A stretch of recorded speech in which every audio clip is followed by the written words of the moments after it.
Alors, c'est difficile de passer après, après Jean-François. Jean-François, il a la réponse à tout. C'est l'encyclopédie. C'est extraordinaire parce que, alors, on se concurrence sur le temps passé en dehors de la Terre et sur le nombre de kilomètres. Alors, lui, comme il. Gérard a passé autant de temps en l'air qu'il faut pour aller vers Mars et revenir. Ça verra une... Oui, bon, voilà. C'est en gros 20 000 heures de. Non. C'est 20 000 heures de vol, mais la contrepartie, c'est 160 millions de litres de pétrole à moi tout seul. C'est comme ça qu'on devient écolo. Alors, je suis désolé parce que j'ai essayé de me différencier par rapport à ce qui vient d'être dit ou ce qui va être dit. Je vais juste vous parler, non pas d'aéronautique, hein, vous tirez sur le manche, vous montez, vous tirez encore, ça descend, il faut vous inquiéter, je ne vais pas aller là-dessus. Mais je vais essayer de parler de valeurs, de reconnaissance, de solidarité, de liberté, d'égalité, fraternité, etc. Enfin, des mots qui ont un sens. Et pour ça, j'ai choisi de parler de ma vie personnelle, et je m'en excuse, mais je n'ai pas trouvé d'autres exemples. Et quand on veut parler de sa vie personnelle, il faut l'écrire parce que c'est vachement dur. Alors, je vais vous dire, ma vie, elle a commencé par une explosion. C'est celle qui a tué mon père, qui fabriquait des armes pour la résistance pendant la guerre. Et j'avais 6 mois.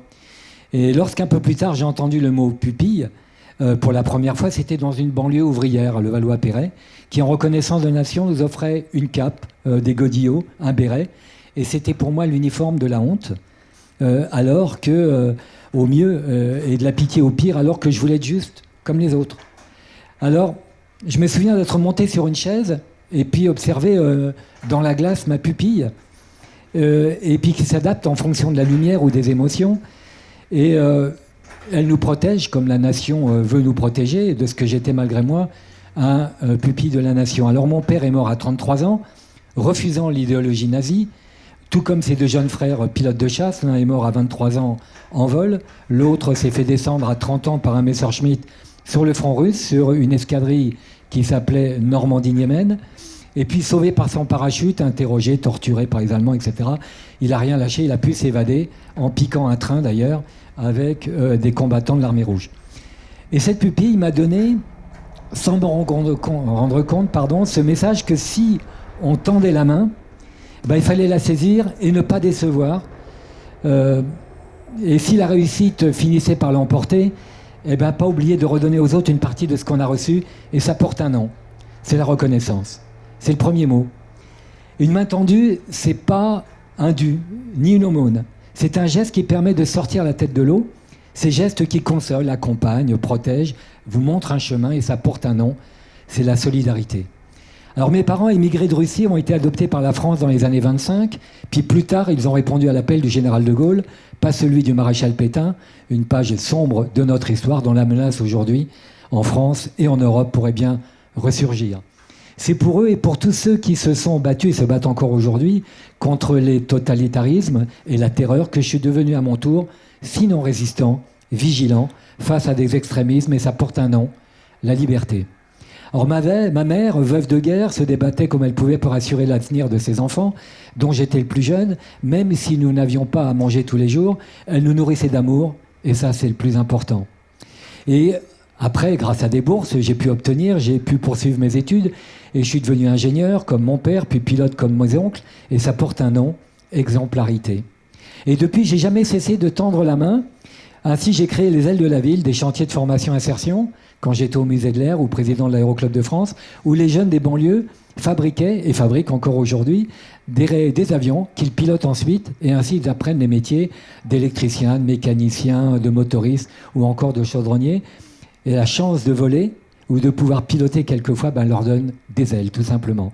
On a sorti de la précarité environ 700 gamins, et ça fait plaisir. Et puis j'ai volé après dans de nombreux pays, pas seulement à Air France, mais en conflit, dans des pays en conflit pour Aviation Sans Frontières, dont je suis aujourd'hui le président. J'ai vu mourir des enfants. Et dans des camps de réfugiés, j'ai même vu des mères qui étouffaient un enfant pour sauver l'autre. Il n'y a rien de pire. Eh bien, ça porte un nom, c'est insupportable. Après, j'ai créé Zébunet. C'est une association de microcrédit à l'élevage pour les femmes du Sud, souvent victimes elles aussi de conflits dans le monde et du dérèglement climatique. Ainsi, nous avons aidé à ce jour plus de 8000 familles. Alors vous pouvez acheter un cochon, une chèvre, ça vaut 40 euros, 50 euros, peu importe. Et on vous fait un plan d'épargne zébu, un plan d'épargne cochonne, un PED, un plan d'épargne dromadaire, peu importe.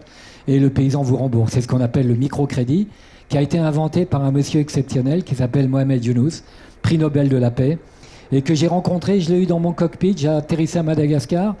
Il me dit, qu'est-ce que tu vas faire à Madagascar? Je lui dis, je vais me promener. Il me dit, non, tu vas pas te promener, tu vas servir à quelque chose. Il faut donner un sens à ta vie.